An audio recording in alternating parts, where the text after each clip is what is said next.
Hi, I'm Crystal Payne, founder of MoneySavingMom.com and author of the new book, Money Making Mom. And welcome to day 3 of my 5-day series on making a full-time income from home. If you've ever felt overwhelmed by a daunting task, you'll want to stick around for today's lesson on how goal setting can transform your life and help you gain greater traction than you ever thought was possible.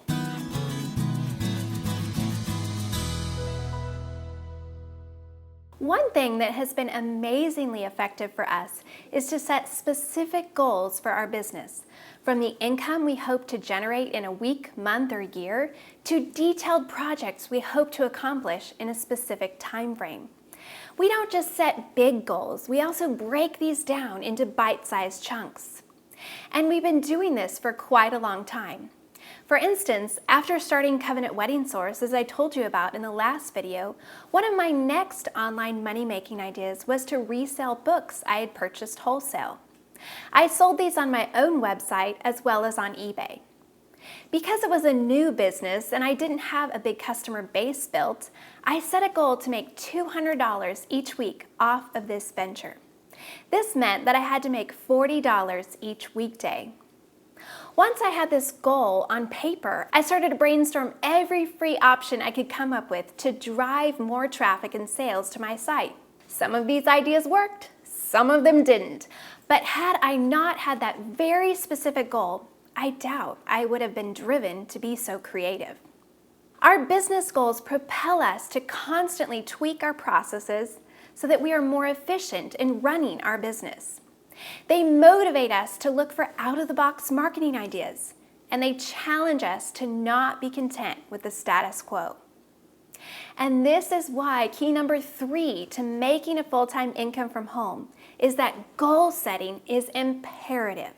Where do you hope to be financially in a year from now? How about 3 years from now? What about 5 years from now? Choose 2 or 3 specific financial goals for the next few years and start thinking of practical ways you can get there. What can you do outside of your 8-to-5 job to build additional income streams? When can you start? What do you need to do to make your idea work? How big of a customer base do you need? How much do you have to save for your startup cost and by when? When do you need your website up and running? What kind of marketing will you do? If you read any business books or attend classes on how to start a business, one of the first things you'll hear is the concept of creating a business plan. This is a detailed layout of how you intend to fund your business, how quickly you anticipate it will grow, and how much income you estimate you'll make. While I think there's value in creating one to think about your long-term dreams for the business, as I talk about in my new book, Money Making Mom, I believe a business action plan is much more valuable. Do some research to determine more about your market and to further refine your idea. Talk to other people in similar and non-similar fields. Bounce your ideas off of them. Among other questions, ask yourself, what kind of business will you run? Online, at home, brick and mortar, direct sales? Who is your market? Why do you want to start this business? What is going to make your business stand out from your competitors? It's not enough to dream, you need to do. Turn your dreams into realistic execution steps in increments of 3 months, 6 months, and 1 year.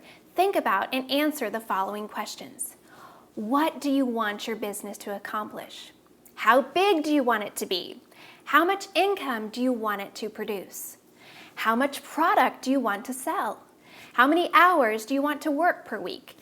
Because this is preliminary planning, some of these answers may simply be guesses. I mean, you don't really know, but this is your first step to determine your actual action plan and the goals it will require. After you've answered these questions, downsize these big goals into smaller bite-sized chunks. Think about what you need to do now in order to reach those mile markers. For instance, let's say you want to start a cake decorating business. You'll want to start by setting the date you'll open your doors to the public. If it's 6 months from now, work backward to determine your action steps. You will probably need to do things like research food handling laws, Find a commercial kitchen or space to use. Take some classes, create a website, design advertising materials such as flyers, business cards, and local ads. Network with other local businesses, such as maybe party planning companies, catering halls, and so on. Some of you have long lists of different goals and actions to execute, but you feel stuck. You may be so overwhelmed and lack clarity on where to just start. If I'm describing you, ask yourself, what is the most important thing right now? For instance, building a website may initially be more important than creating your product. Or creating your product may be more important than acquiring customers. Once you've asked yourself that question, then say, what is next? These two questions will help you to create and follow a roadmap to bring your idea to fruition. Once you answer the first question, follow with the next one, and then repeat. This process will also help you to keep the momentum going. Now, I'm frequently asked, Crystal, how do you do it all? And I think the important thing to remember is that I have slowly added new things like Facebook and speaking and product development and an email newsletter and so on.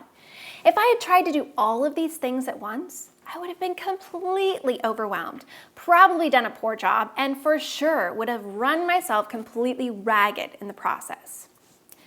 Don't try to do everything at once. The best way to avoid getting burned out or stuck is to start with one thing at a time. You can't dive headfirst into a social media network with your local community and build up business and learn how to get more traffic on your website all at the same time and do it well. Stick with one thing at a time, and when you're comfortable with that, move on to the next step.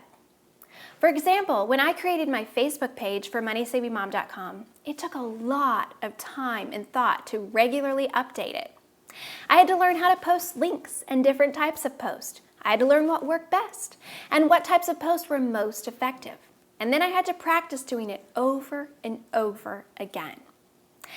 As I continue to update my Facebook page on a daily basis, it truly has become something I do without much thought at all.